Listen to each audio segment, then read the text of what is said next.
Hi everyone, this is my first story. I need some help and it's a bit urgent. This matter is too personal to share with my friends, so I'm telling it here. I'm Diana, a 52-year-old woman, and have been a single mother to my 25-year-old son. I've raised him on my own since he was born. My husband passed away while I was pregnant due to an aneurysm in his sleep. I woke up to find him gone. Since then, I've sacrificed a lot, something other single parents can relate to. I'm not saying my son owes me anything, but a little appreciation would be nice. Unfortunately, my son told me a few days ago that he didn't want me at his wedding.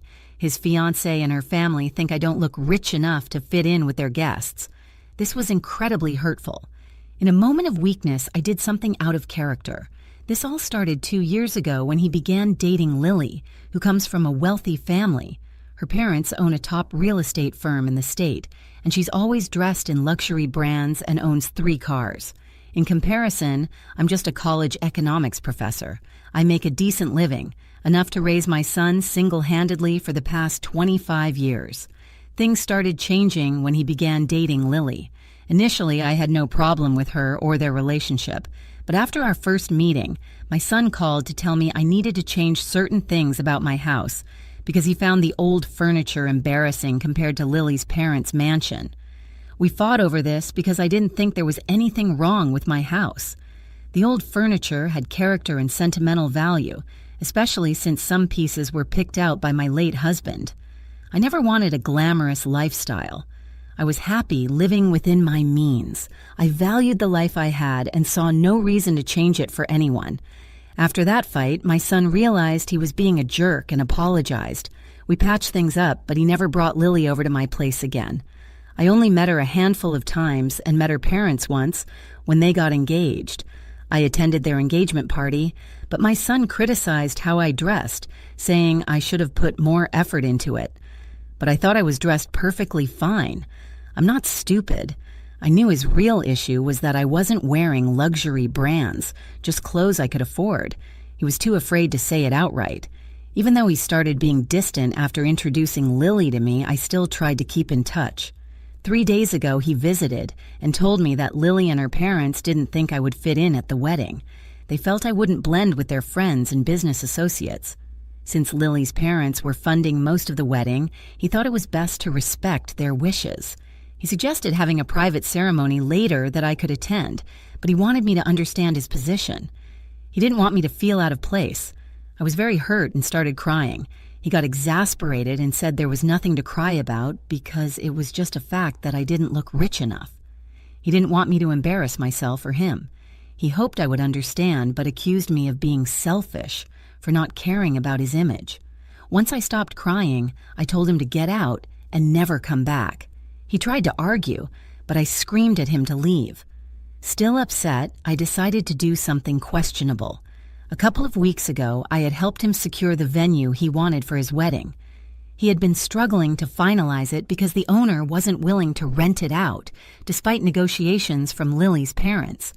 They had even sent out invitations with that address. When he told me the owner's name, I realized I knew him from college.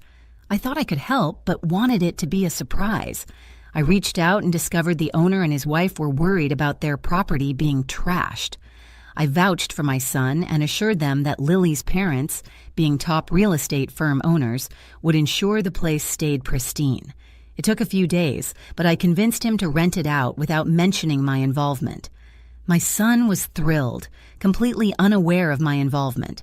That's probably why he felt confident enough to tell me I wasn't wanted at the wedding. After his visit, I was deeply hurt and decided to call the venue owner. I ended up sharing everything with him, even though I hadn't planned to. He and his wife were very kind and comforted me, even though we're not particularly close. They decided to back out of the deal, not wanting to be involved with someone so ungrateful. I thanked them, and the next day they returned the advance money and informed my son they couldn't rent the property to him anymore. This left my son and Lily's family scrambling to find a new venue with only 2 weeks to go before the wedding. Lily's parents were furious and even threatened to sue, but the contract allowed the owners to cancel up to 1 week before the event. They hadn't bothered to read the fine print. Feeling vindicated, I wrote a letter to my son explaining everything. It was a petty move, I agree, but he had hurt me a lot over the past couple of months, and I couldn't tolerate it anymore. I explained everything in my letter, and instead of posting it, I went to his house that evening, knocked on the door, and left the letter on the doorstep. I drove back home and blocked him to ensure he couldn't reach me. Later that night, he came over again, but this time he looked truly sorry. He told me he had read the letter and was there to apologize. He had no idea I was the one who secured the venue for him. He was crying and said he was really sorry for how he had treated me. He hadn't realized how much it would hurt me. Now, even Lily was upset, and he needed me to speak to the owner and fix the situation. With just 2 weeks to go before the wedding and all the invitations sent out with that venue's address, they were desperate. He started begging me to help, but I told him his treatment of me over the past months since he started dating Lily was unacceptable. The things he said were hurtful, and I didn't want anything to do with him anymore. I believed I had raised a good man, but his behavior had been shallow. He had chosen to side with his fiancée and her parents over his own mother. I reminded him that from his childhood I had sacrificed a lot for him, and all I ever expected in return was a bit of appreciation.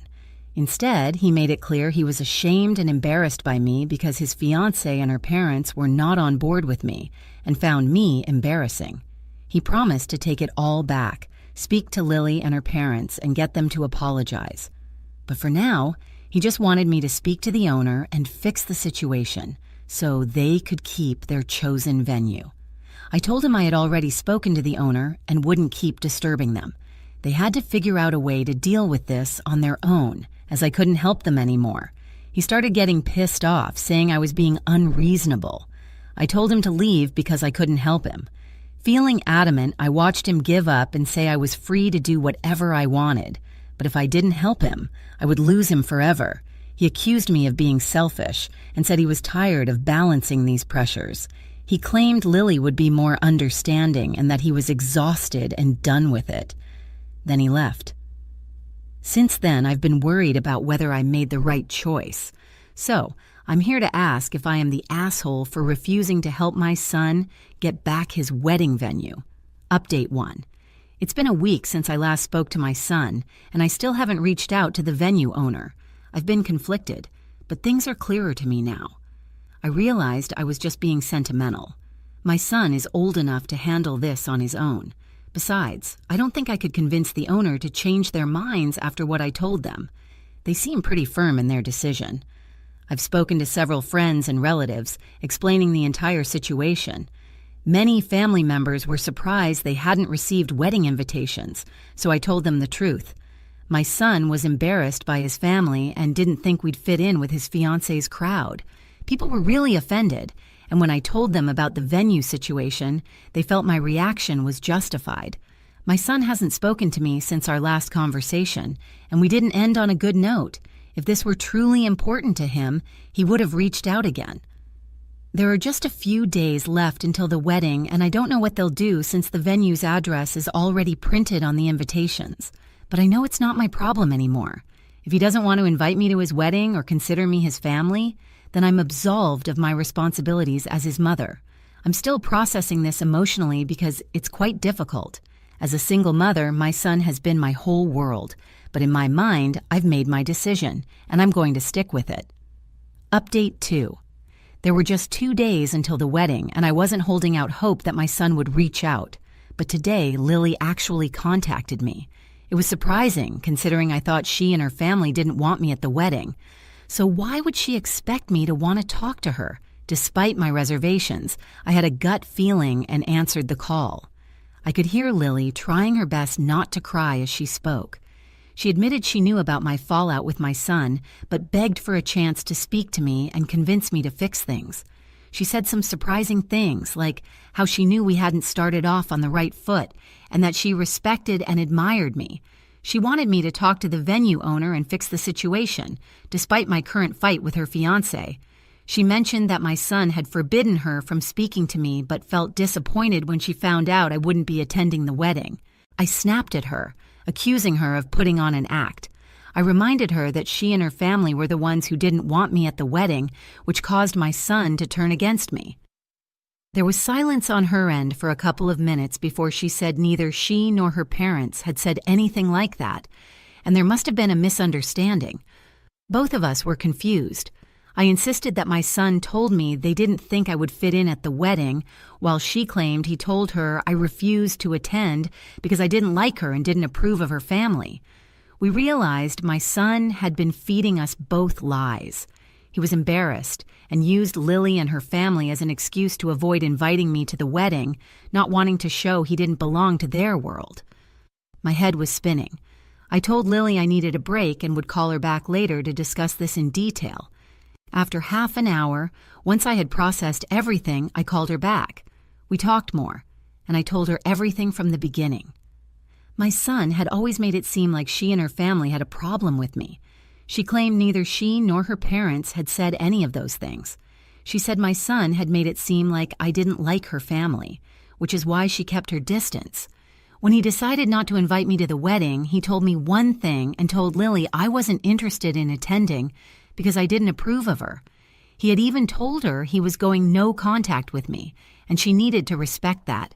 She never bothered to speak to me about it until now. I was incredibly hurt, realizing this was all my son's doing, not Lily's. Before, I could forgive him a little, thinking he was under someone else's influence. But now, knowing he did this on his own, there is no forgiveness left in my heart. After speaking to Lily, we were both disappointed. She said she had nothing more to say to him. We apologized to each other for the misunderstandings and hung up. It's been a few hours, and I'm just sitting here, unsure of what to do. I'm pretty sure Lily will cancel the wedding, and good for her. She deserves better. Unfortunately, I can't find a better son for myself. Every time I think about how much I have done for him and what he did to me, my heart hurts more. I'm sure he'll reach out to me since Lily and I now know the truth, but with what he's done, he's lost the right to call my house his home, and me his mother. Update 3. Since yesterday's post, I've been grieving the loss of my son. He's alive, but I know I've lost him. Even if he comes back, I'm not taking him in until I've dealt with this emotionally. As I predicted, with nowhere to go, he came back home. A few hours ago, someone started ringing my doorbell frantically. When I saw it was him, I decided not to open the door. I spoke to him through the intercom and told him to leave because after everything he had done, this home no longer had a place for him. He had a bunch of bags and looked exhausted, his face splotchy from crying, but I didn't let that weaken my resolve. I ignored it when he said he was here to apologize and fix his mistakes. I could hear the desperation in his voice, but I just tuned him out. He said Lily had kicked him out after their fight and knew we were both aware of everything now. He kept talking about how difficult it had been adjusting to Lily's world. He admitted he started acting like someone he wasn't and was sorry for being embarrassed of me and his family. He said it was all new to him, and he got so caught up in pretending that he forgot it was hurting me. He knew he had been selfish and probably didn't deserve forgiveness, but he wanted a chance from me as his mother, hoping I would be more forgiving than his partner. I told him I might have been more forgiving if he were truly sorry. Right now, he was just sorry he got caught. He needed a place to stay and didn't want to spend money on a hotel or finding his own place. If he were genuinely sorry, he wouldn't keep trying to justify his actions. He mentioned how difficult it had been for him at least 5 times since he showed up, so I didn't believe he was genuinely apologetic. I told him I might forgive him eventually, but for now, I wanted him to leave me alone. He then offered to pay rent to stay with me, saying he genuinely wanted to make things right. He claimed he could stay with friends, but I knew he was bluffing because Lily had told me he hadn't even invited many of his friends to the wedding. They probably weren't on speaking terms either. After a while of bickering, he snapped at me, called me heartless, and left. I know he won't be homeless. He has enough resources to find a place to live.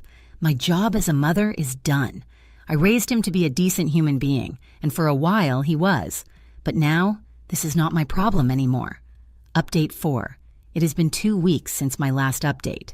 On the day my son was supposed to get married, Lily posted that they had parted ways and asked for privacy during this difficult time. A bunch of people sent me the post. I felt bad, but not enough to reach out to my son. After he showed up at my house and I refused to let him in, he didn't contact me again. I guess I was right. He was just sorry because he got caught and knew no one else would speak to him. I decided to turn my back on him, and since then, he hasn't reached out to apologize. I'm fine with staying no contact. I've been living on my own for years, so being completely by myself doesn't make a difference. I'm not lonely. I have friends, family, and my life. My son just won't be a part of it anymore. Maybe I will find it in myself to forgive him one day, but it won't be anytime soon.